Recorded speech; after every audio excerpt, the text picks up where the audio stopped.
लोगों से पूछना चाहता हूं, उन्हीं लोगों की वोट लेकर इमरान मसूद आज संसद के अंदर बैठे हुए हैं और 1 घंटे की मोहलत इमरान मसूद दे रहे हैं। इसीलिए जमीयत उलेमा हिंद, ओवैसी, इमरान मसूद जैसे लोग और अपना ये उल्टे सीधे बयान दे रहे हैं। तो इसीलिए समय रहते हुए सरकार को ऐसे संगठनों पर, ऐसे लोगों पर कड़ी कार्रवाई करनी चाहिए। इतनी औकात नहीं, अपनी माँ का इतना दूध नहीं पी रखा। 1 घंटे की नहीं बल्कि 100 वर्षों की ये गारंटी ले लो, इन्हें भारत छोड़ना पड़ेगा जो इस प्रकार की बयानबाजी कर रहे हैं। जिसने पूर्व में नरेंद्र मोदी जी की बोटी बोटी करने की धमकी दी थी, वो धर्मनिरपेक्षवादी नेता आज क्यों बंगाल के मुद्दे पर क्यों चुपचाप हुए बैठे हैं? पश्चिम बंगाल के मुर्शिदाबाद में जिस तरीके की घटना सामने आई है उस पर कई तरीके के सवाल उठ रहे हैं। उसी पर बातचीत करने के लिए बजरंग दल के कार्यकर्ता आज कलेक्ट्रेट में पहुंचे हैं। उन्हीं से जानते हैं वो किस तरीके से देख रहे हैं इस पूरी घटना को। जी भाई साहब, किस तरीके से देख रहे हैं इस घटना को?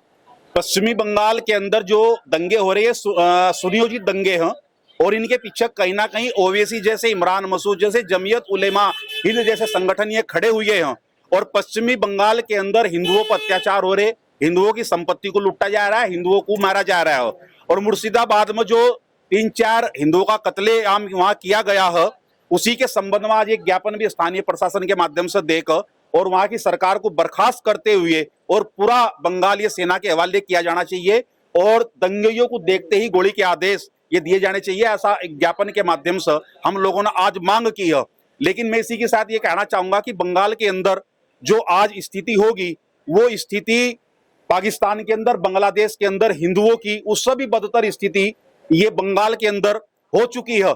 बंगाल, आज का बंगाल, ये आने वाले समय का कहीं जम्मू कश्मीर ना बन जाए। जिस प्रकार से जम्मू कश्मीर आतंकवाद के डर से वहां का हिंदू पलायन कर गया था, आने वाले समय में भी कहीं बंगाल के अंदर हिंदू की स्थिति ऐसी ना हो जा। इसीलिए केंद्र सरकार को तुरंत कठोर कार्रवाई करते हुए, कड़े कदम उठाते हुए कठोर कार्रवाई ये किए जाने की आज आवश्यकता है। लोग कह रहे हैं कि भाजपा की सरकार केंद्र में चल रही है, उसके बाद भी हिंदुओं को प्लान करना पड़ रहा है। क्या केंद्र सरकार कुछ मदद नहीं कर रही है क्या?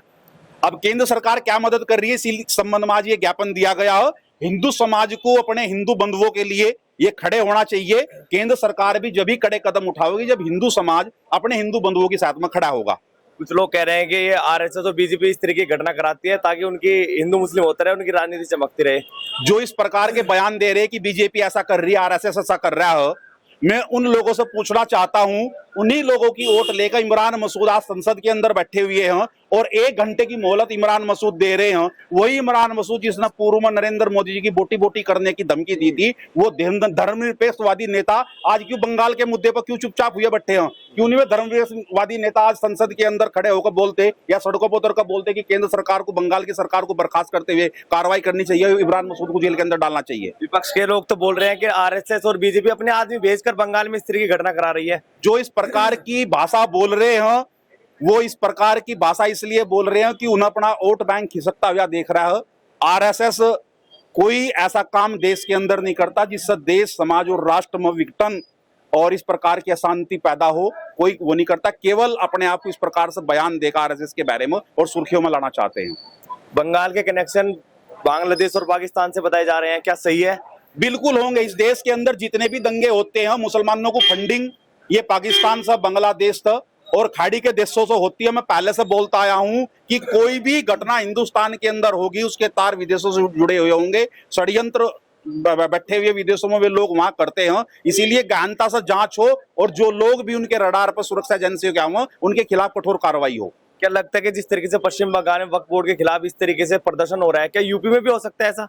पूरे देश के अंदर योजना हो, आने वाले समय में हो सकता है पूरे देश के अंदर वक्फ के नाम पर और दंगा फसाद करा जा, देश को गृह युद्ध की ओर ले जाने का प्रयास है। इसीलिए जमीयत उलेमा हिंद, ओवैसी, इमरान मसूद जैसे लोग और अपना ये उल्टे सीधे बयान दे रहे हैं। तो इसीलिए समय रहते हुए सरकार को ऐसे संगठनों पर, ऐसे लोगों पर कड़ी कार्रवाई करनी चाहिए। हाल ही में चंद्रशेखर जी ने एक बयान दिया है कि वीडियो में कहा है जल्दी ही ब्राह्मणों को हटाकर दिल्ली पर कूच करेंगे।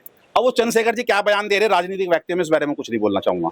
इमरान मसूद ने जो 1 घंटे वाली बात कही थी, हैदराबाद से पहले 15 मिनट की बात हुई थी, अब 1 घंटे की, उसे कैसे देख रहे हैं? हाँ, वो चलो 15 मिनट से 1 घंटे पर तो आई, फिर 24 घंटे की आवागिरी। इनकी माँ में इतनी औकात नहीं, अपनी माँ का इतना दूध नहीं पी रखा। 1 घंटे की नहीं बल्कि 100 वर्षों की ये गारंटी ले लो, इन्हें भारत छोड़ना पड़ेगा जो इस प्रकार की बयानबाजी कर रहे हैं। आप देखते होंगे लगातार इस तरीके की बयानबाजी विपक्ष की तरफ से हो रही है। क्यों नहीं कदम उठा रही है सरकार इस तरीके के बयान जो लोग दे रहे हैं? सरकार को तुरंत कड़े कदम उठाने चाहिए, मेरी सरकार से मांग है। जी बहुत इस खबर को अगर आप फेसबुक पर देख रहे हैं तो हमारे फेसबुक पेज को लाइक और फॉलो जरूर कीजिए, और अगर आप यूट्यूब पर देख रहे हैं तो हमारे चैनल को यूट्यूब पर जाकर अभी सब्सक्राइब कीजिए।